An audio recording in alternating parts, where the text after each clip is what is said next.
तर आज आपण मस्त असे रानातून तूरचे शेंगा आणलेले आहेत, बघू शकता किती छान असे हिरवेगार शेंगा आणलेत। तर आपण हे शेंगा छानपैकी असे मिठाच्या ह्याच्यात कसं उकडायचं ते पाहणार आहे। तर सर्वात आधी आपण ह्याच्यामध्ये काही किडके आहेत का किंवा असे वाळलेले वगैरे शेंगा असले तर ते आपल्याला साईडला काढून घ्यायचं आहे। या प्रकारे साफ करून घ्यायचे आपल्याला शेंगा। अगदी सोपं आहे शेंगा उकडणं। 2 मिनिटात आपले शेंगा उकडून तयार होते। तर या प्रकारे आपल्याला काढून घ्यायचे, किडके बिडके बघायचे त्याच्यात पाला वगैरे काय आहे का या प्रकारे, कारण आपण झाडातून काढून आणलंय ना, तर मग त्याच्यामध्ये कचरा वगैरे असू शकतो। ह्याला साफ करून झाले की मग आपण 2 पाण्याने धुवून घेऊया। आपल्या शेंगामध्ये काहीच नाही एवढे निघलेले थोडेफार।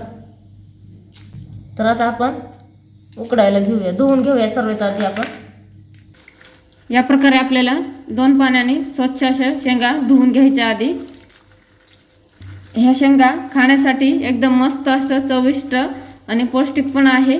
तर सुंदर असे शेंगा लागतात, खूप छान लागतात। या प्रकारे तुम्ही पण एकदा नक्की बनवून बघा, मी कशी बनवते। खूप छान शेंगा लागतात खाण्यासाठी। जिथं जिथं भेटन तेव्हा तुम्ही नक्कीच हे शेंगाचा लाभ घ्या आणि बनवून खावा।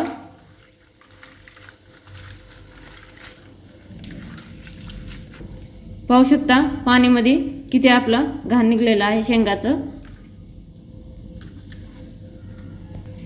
आपण 2 पाण्याने धुतले, हा तिसरा पाणी आहे आपला। या प्रकारे आपल्याला कुठलंही काही आणलं जरी बाहेरून तर आपल्याला आधी स्वच्छ धुवायचं असते। काही नसलं तरी आधी स्वच्छ धुवून घ्यायचं आणि त्यानंतरच आपल्याला खाण्यासाठी वापरायचं आहे।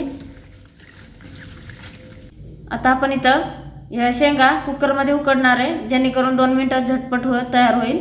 तर इथं मी गॅसवर कुकर ठेवलंय आणि पाणी सुद्धा आपला गरम झालेलं आहे, पाहू शकता। अगदी थोडंसं पाणी टाकायचं आहे, अर्धाच गिलास पाणी टाकलेले आहे मी, जेणेकरून आपल्या शेंगाचं जे जीवनसत्व आहे ते बाहेर जाणार नाही पाण्यामध्ये। असं आपल्याला थोडंच पाणी टाकायचं आहे। जेवढं पाणी आहे तेवढा सर्व आपल्या शेंगातच मुरणार आहे, ते अजिबात पाणी नाही राहणार। तर आपण सर्वात आधी शेंगा टाकून घेऊया।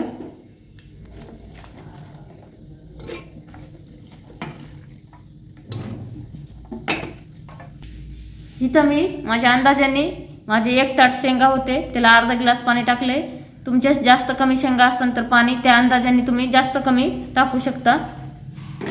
पाहू शकता असं दाबल्यावर अगदी थोडासा पाणी दिसतंय आपल्या शेंगावर, याच्यापेक्षा जास्त अजिबात आपल्याला पाणी टाकायचं नाही। आता आपण इथं असे 2 चम्मच मीठ टाकणार आहे आणि झाकण लावून आपल्याला फक्त आणि फक्त 2 शिट्ट्या काढायचे। आपले शेंगा ओले आहेत आणि चटकनी शिजून येते। कुकरच्या आपल्याला 2 शिट्ट्या घ्यायची।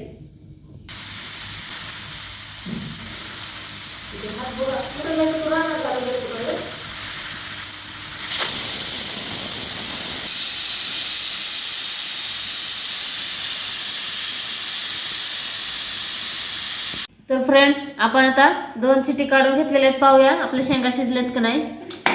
सर्वात आधी आपल्याला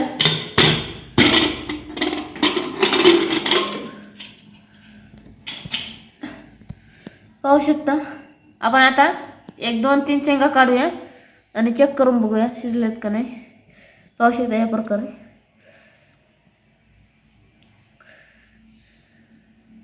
असं दाबून बघायचे आपले शेंगा शिजलेले आहेत। हे बघा, मऊसर शेंगा शिजून द्यायचे। 2 शिट्टीत जर शेंगा झाली नाही तर अजून तुम्ही 1 शिट्टी एक्स्ट्रा घेऊ शकता। पाहू शकता आपल्या शेंगा शिजलेत, हे बघा। असं दाबले की लगेच फुटतं, म्हणजे शेंगा झालेत आपले। तर आता आपण हे शेंगा बाहेर काढून घेऊया। इथं आपण 1 ताट घेतलेलं आहे, त्याच्यावर ही मी अशी चाळणी घेतलेली आहे, त्याच्यामध्ये आपण हे शेंगा टाकायचे, जेणेकरून आपलं एक्स्ट्राचं पाणी असेल थोडंफार काही ते सर्व खाली ताटामध्ये निघून जाईल। काढून घेऊया आपण शेंगा।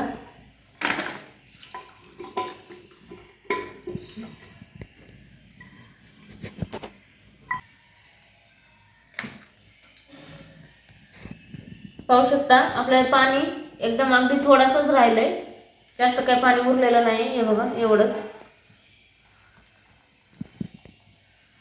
1-2 मिनिटं असंच ठेवायचे आपल्याला गार करायला. आणि आपण आता खाऊन बघूया शेंगा आपले कसे झाले.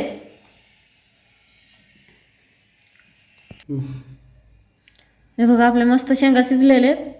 आपण खाऊन बघूया. मस्त असे आपले शेंगा खूप छान झालेत, एकदम टेस्टी. असं वाटतं खातच राहावं शेंगाच नुसतं. लय भारी शेंगा शिजलेत. या प्रकारे तुम्ही पण एकदा नक्की ट्राय करा. व्हिडिओ आवडला असेल तर लाईक शेअर आणि कमेंट करायला विसरू नका. Bye bye.